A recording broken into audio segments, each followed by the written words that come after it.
بسم اللہ الرحمن الرحیم۔ السلام علیکم ورحمۃ اللہ وبرکاتہ۔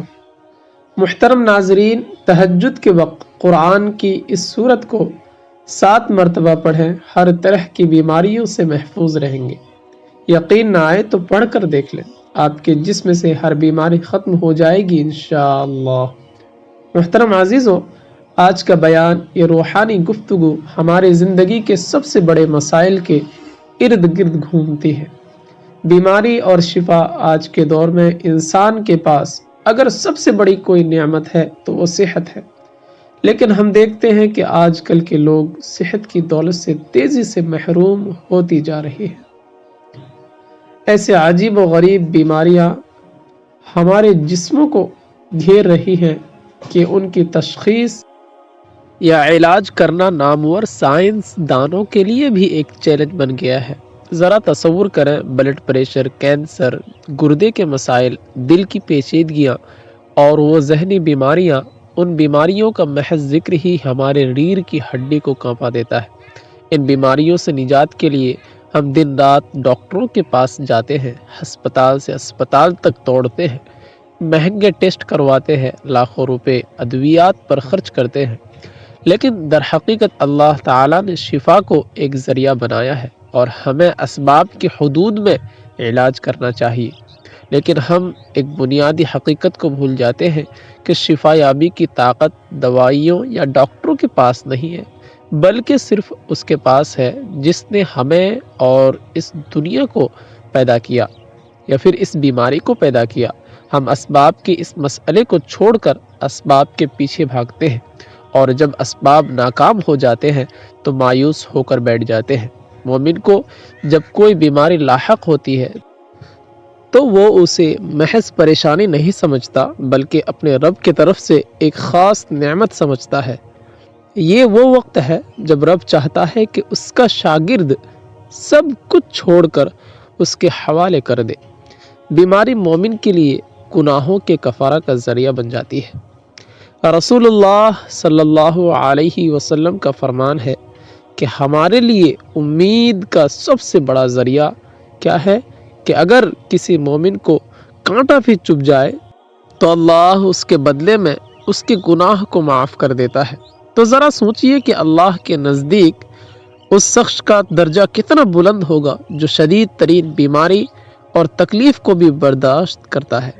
عزیزو، یہ صبر، یہ ایمان اور یہ امید مومن کا سب سے بڑا ہتھیار ہے۔ اللہ رب العزت نے اپنے الفاظ میں صاف صاف کہہ دیا ہے کہ وہ صبر کرنے والوں کے ساتھ ہے۔ صبر صرف خاموشی سے بیٹھنا نہیں ہے، بلکہ دکھ کے باوجود شکایت نہ کرنے کا نام ہے۔ شکایت نہ کرنے کا رواج ہے حالات کی حدود میں رہتے ہوئے خدا کی مرضی کو دل میں قبول کرنا اور اس کو پکارنا، جو شفا کا اصل ذریعہ ہے۔ ذرا صحابہ کرام رضی اللہ تعالیٰ عنہ اور اولیاء اللہ کی زندگی پر بھی غور کریں۔ تاریخ ان واقعات سے بھری پڑی ہے کہ کتنے عظیم نیک لوگوں نے سخت ترین بیماریاں برداشت کیے ہیں، لیکن ان کے ماتھے پر کبھی شکن نہیں آئی۔ اس نے بیماری کو اللہ کے مزید قرب کے ذریعہ استعمال کیا۔ یہ بیماری ان کے درجات کی بلندی اور گناہوں کی بخشش کا ذریعہ بن گئی۔ یہ وہ مقام ہے جہاں ایک عام آدمی اور مومن کے درمیان فرق واضح ہو جاتا ہے۔ عام آدمی مایوس ہوتا ہے، شکایت کرتا ہے اور بعض اوقات کفر کے قریب بھی پہنچ جاتا ہے، البتہ مومن کا دل اللہ اور اس کی طرف مائل رہتا ہے۔ یہ الفاظ زبان سے نکلتے ہیں جیسے الحمدللہ علی کل حال۔ اس کا مطلب ہے کہ ہر حال میں اللہ کا شکر کرو۔ اللہ کا شکر ادا کرنا ایمان کا لازمی حصہ ہے، اور اس کے اظہار کے بہت سے خوبصورت طریقے ہیں۔ دل سے الحمدللہ کہیں اور صبح و شام اللہ ملک الحمد جیسے حروف کا ورد کریں۔ نعمت ملنے پر فوراً شکرانے کے کلمات ادا کریں۔ اللہ کی طرف سے دی گئی ہر نعمت یعنی صحت، گھر، روزی، سکون اور ایمان کو اپنے دل میں یاد رکھیں اور ان پر خوش رہیں۔ اپنے دل میں یقین رکھیں کہ ہر نعمت اللہ کی طرف سے ہے۔ اللہ کی نعمتوں کو اس کی مرضی کے مطابق استعمال کریں۔ خیرات، اچھے کام، اور دوسروں کی مدد کرنا۔ شکر گزاری کے اظہار عملی کے طریقے: ہمیشہ مثبت پہلو تلاش کریں۔ جو آپ کے پاس نہیں ہے اس پر افسوس کرنے کی بجائے جو آپ کے پاس ہے اس کا شکر ادا کریں۔ خوشی یا کوئی نعمت ملنے پر فوراً اللہ کے حضور سجدہ ریز ہو جائیں اور شکر ادا کریں۔ ہمیں یقین رکھنا چاہیے کہ اللہ ہمیں کبھی ہماری طاقت سے زیادہ نہیں آزماتا۔ جب کوئی شخص بیماری کے دوران نماز نہیں چھوڑتا، ذکر میں کوتاہی نہیں کرتا اور نماز میں مشغول رہتا ہے تو اللہ تعالیٰ اسے بے پناہ اجر عطا کرتا ہے۔ احادیث میں آیا ہے کہ اگر کوئی شخص بیماری کی وجہ سے اپنے معمول کے وظائف اور نفل عبادات کرنے سے عاجز ہو تو اللہ تعالیٰ اسے صحت کی حالت میں بستر پر لیٹے ہوئے بھی اتنا ہی اجر عطا فرماتا ہے جو صحت مند ہونے پر دیا کرتا تھا۔ یہ ہمارے رب کی طرف سے بہت بڑی رحمت اور انعام ہے۔ اس کا مطلب ہے کہ بیماری مومن کی ترقی کا سبب بنتی ہے، رکاوٹ نہیں۔ پیارے دوستو، ہمیں اس وقت خاص طور پر اپنے ایمان کو مضبوط کرنے کی ضرورت ہے۔ ہمیں سمجھنا چاہیے کہ اللہ جس نے ہمارے جسموں کو امانت کے طور پر ہمارے سپرد کیا ہے، اس امانت کی حفاظت کے لیے جہاں طبی علاج کی تلاش ضروری ہے، وہی ہمیں یہ بھی تسلیم کرنا چاہیے کہ دنیا کی بہترین دوا بھی اس وقت تک بے اثر رہے گی جب تک اللہ اسے عطا نہ کرے۔ اس دور میں ہمیں انبیاء کرام کے کارناموں پر بھی غور کرنا چاہیے۔ جب حضرت ایوب علیہ السلام طویل عرصے تک بیماری میں مبتلا رہے تو انہوں نے کسی انسان سے مدد نہیں مانگی بلکہ اللہ تعالیٰ سے بڑے رقت آمیز دعا کی کہ میں مصیبت میں مبتلا ہوں اور تو سب سے رحم کرنے والوں میں سے زیادہ رحم کرنے والا ہے۔ یہ دعا غیر معمولی طاقتور ہے کیونکہ حضرت ایوب علیہ السلام نے صرف اپنی تکلیف کا ذکر کیا اور باقی اللہ کی رحمت پر چھوڑ دیا۔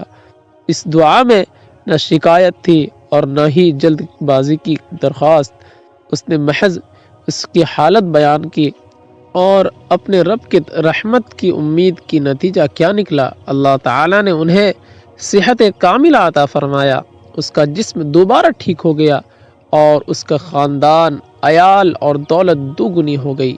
یہ واقعہ ہمیں سکھاتا ہے کہ بیماری کے آخری مراحل میں ہمیں صرف اور صرف اللہ کی رحمت کی طرف دیکھنا چاہیے۔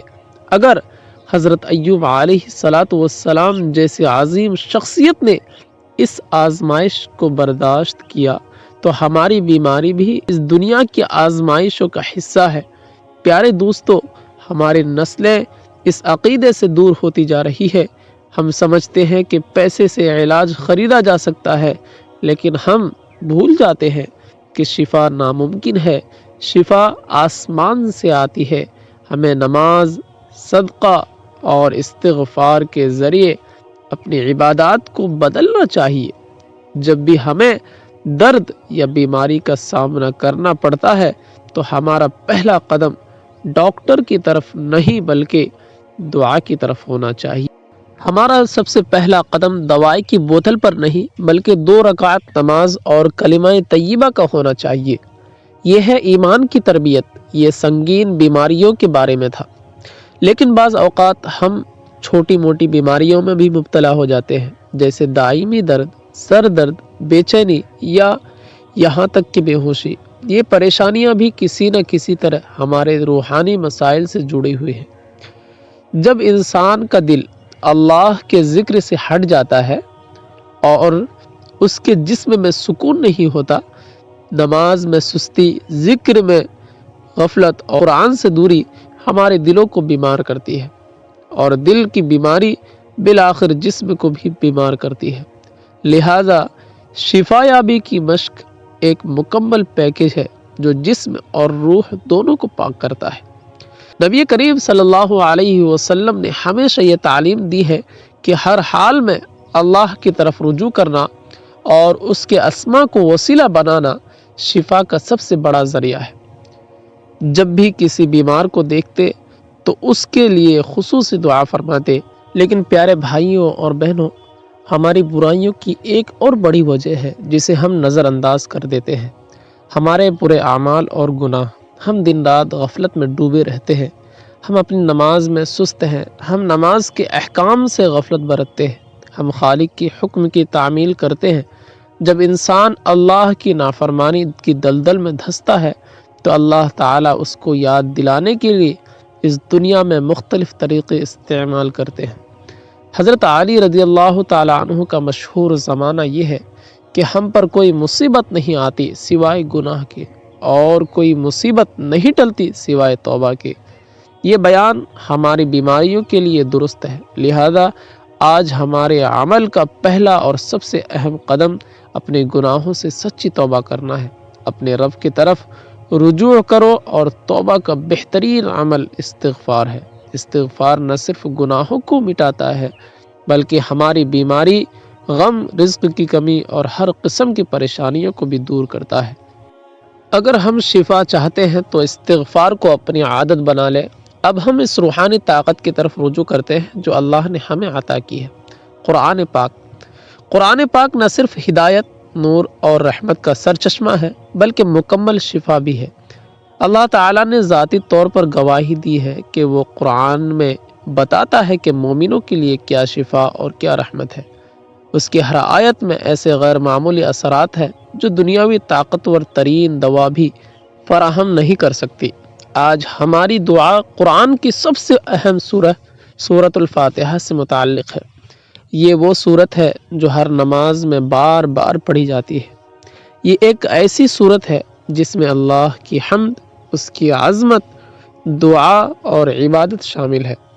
یہ حضرت انس رضی اللہ تعالی عنہ کی روایت ہے کہ رسول اللہ صلی اللہ علیہ وسلم نے فرمایا، سورہ فاتحہ پڑھنے والے کو 2/3 قرآن پڑھنے کا ثواب ملتا ہے۔ قبر میں پہلا سوال، بہت سے علماء نے لکھا ہے کہ جب منکر اور نقیر قبر میں سوال کریں گے تو انہیں پہلے سورہ فاتحہ پڑھنے کی توفیق دی جائے گی، کیونکہ یہ ایمان، توحید اور آخرت کی دعا کا مظہر ہے۔ اس کی فضیلت اس حقیقت سے ظاہر ہوتی ہے کہ ایک صحیح حدیث کے مطابق ایک صحابی نے بس سورہ فاتحہ پڑھ کر بچھو کاٹے ہوئے آدمی کے اوپر دم کر دیے تو اللہ تعالیٰ نے اسے فوراً شفا عطا فرمایا۔ اس کے بعد رسول اللہ صلی اللہ علیہ وسلم نے اس سورہ کو سانس کے طور پر استعمال کرنے کی توثیق فرمائی۔ سورہ فاتحہ کے بارے میں یہ بھی ثابت ہے کہ اس میں موت کے علاوہ ہر بیماری سے شفا ملتی ہے۔ اس اہم فریضہ کے لیے سب سے بابرکت وقت کا انتخاب تہجد کا وقت ہے۔ یہ وہ سنہری گھڑی ہے جب اللہ رب العزت زمین پر اترتا ہے اور اپنے بندوں کو پکارتا ہے کہ ہے کوئی مدد مانگنے والا، ہے کوئی جو بیماری میں مبتلا ہو اور شفا کا طالب ہو۔ تہجد کی نماز محض ایک رضاکارانہ عمل نہیں ہے بلکہ اللہ کا قرب حاصل کرنے کا سب سے طاقتور ذریعہ ہے۔ اس وقت کی دعا رد نہیں ہوتی۔ تہجد کا سکون اور خاموشی، تہجد کی تنہائی اور لگن انسان کو براہ راست اللہ کی رحمت سے جوڑتی ہے، اور بیماری کے لیے دعائیں تیر کی طرح طاقتور ہوتی ہیں۔ تہجد کی فضیلت قرآن و احادیث میں بار بار بیان کی گئی ہے کہ اس دوران نکلنے والی آہیں انسان کو جہنم سے بھی بچا سکتی ہے۔ اب آئیے اس کامل عمل کے طریقہ کار کو پوری تفصیل اور روحانی گہرائی سے سمجھیں، جہاں ہر قدم اللہ کی طرف رجوع کا مظہر ہے۔ محترم عزیزو، آپ کو تہجد کے دوران یہ عمل پوری توجہ کے ساتھ خلوت میں کرنا چاہیے۔ سب سے پہلے تہجد کے نوافل خشوع و خضوع کے ساتھ ادا کریں۔ دنیا اور دنیاوی خیالات سے مکمل طور پر کنارہ کش ہو جائیں اور اپنی توجہ صرف اپنے رب کی طرف متوجہ کر لیں۔ نوافل کے بعد نماز کے لیے بیٹھیں۔ یہ مشق صرف ایک دن تک محدود نہیں ہے، اسے بغیر کسی رکاوٹ کے اس وقت تک جاری رکھنا چاہیے جب تک کہ آپ صحت یاب نہ ہو جائے، یا کم از کم 21 دنوں تک کے لیے۔ قرآن پاک سے شروع کریں، یعنی پورے ایمان، محبت اور احترام کے ساتھ 7 مرتبہ قرآن پاک کی تلاوت کریں اور سب سے افضل درود ہے درود ابراہیمی، اس کو پڑھیں۔ قرآن پاک اس عمل کو قبولیت عطا کرتا ہے۔ اس کے بعد پورے ارتکاز اور توجہ کے ساتھ اللہ تعالیٰ کے حفاظتی نام یا شافعی یا ایک تسبیح یا 100 مرتبہ پڑھے، پھر اپنے گناہوں سے توبہ کرے اور سچے دل سے 100 مرتبہ استغفر اللہ کی تسبیح پڑھے۔ اس کے بعد اصل عمل یہ ہے کہ سورہ فاتحہ کو 7 مرتبہ پڑھیں، 7 مرتبہ پوری توجہ اور مسکراہٹ کے ساتھ۔ جب بھی آپ الحمدللہ رب العالمین پڑھیں تو تصور کریں کہ آپ اللہ کی حمد کر رہے ہیں۔ جب آپ ایاک نعبد و ایاک نستعین پڑھیں تو یقین کریں کہ آپ صرف اللہ سے مدد اور شفا مانگ رہے ہیں۔ جب آپ اہدنا الصراط المستقیم پڑھیں تو دعا کریں کہ اے اللہ مجھے صحت و عافیت کے راستے پر چلا۔ 7 مرتبہ پڑھنے کی تاکید اس وجہ سے ہے کہ یہ شفا اور تندرستی کے لیے موضوع کی عدد ہے۔ آخر میں شروع میں جو درود پاک پڑھا گیا تھا وہی 7 مرتبہ پڑھیں تاکہ آپ کا عمل تمام خامیوں سے پاک ہو جائے اور اللہ کی بارگاہ میں شرف قبولیت میں حاصل ہو۔ محترم عزیزوں، اس رسم کو مکمل کرنے کے بعد اب وہ بابرکت وقت ہے جب آپ اللہ رب العزت سے نہایت عاجزی اور تواضع کے ساتھ دعا کریں گے۔ انتہائی عاجزی کے ساتھ ہاتھ اٹھائیں، اپنی بیماری کا تذکرہ کریں اور مکمل یقین کے ساتھ شفا کی دعا کریں۔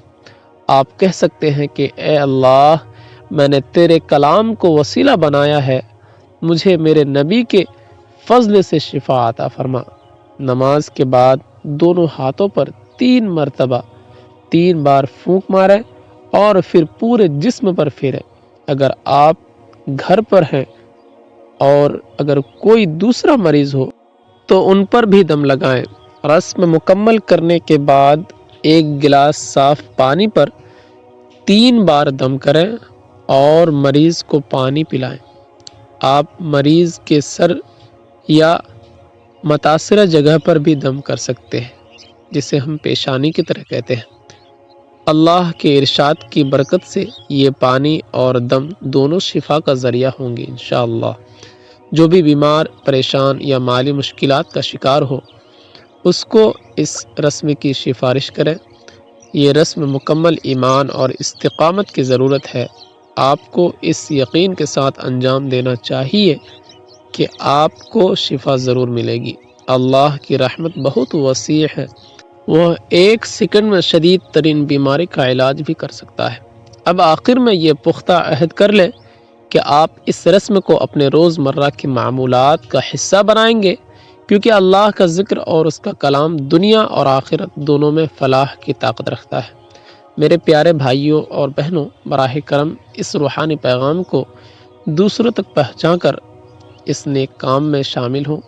اگر آپ کو یہ پیغام پسند آیا ہو تو براہ کرم اس ویڈیو کو لائک کریں اور اپنے تمام دوستوں اور گروپس میں شیئر کرنے کی زحمت کریں تاکہ وہ بھی اس روحانی علاج کو حاصل کر سکے۔ تب تک کے لیے خدا حافظ۔ السلام علیکم ورحمۃ اللہ وبرکاتہ۔ ملتے ہیں اگلے ویڈیو میں۔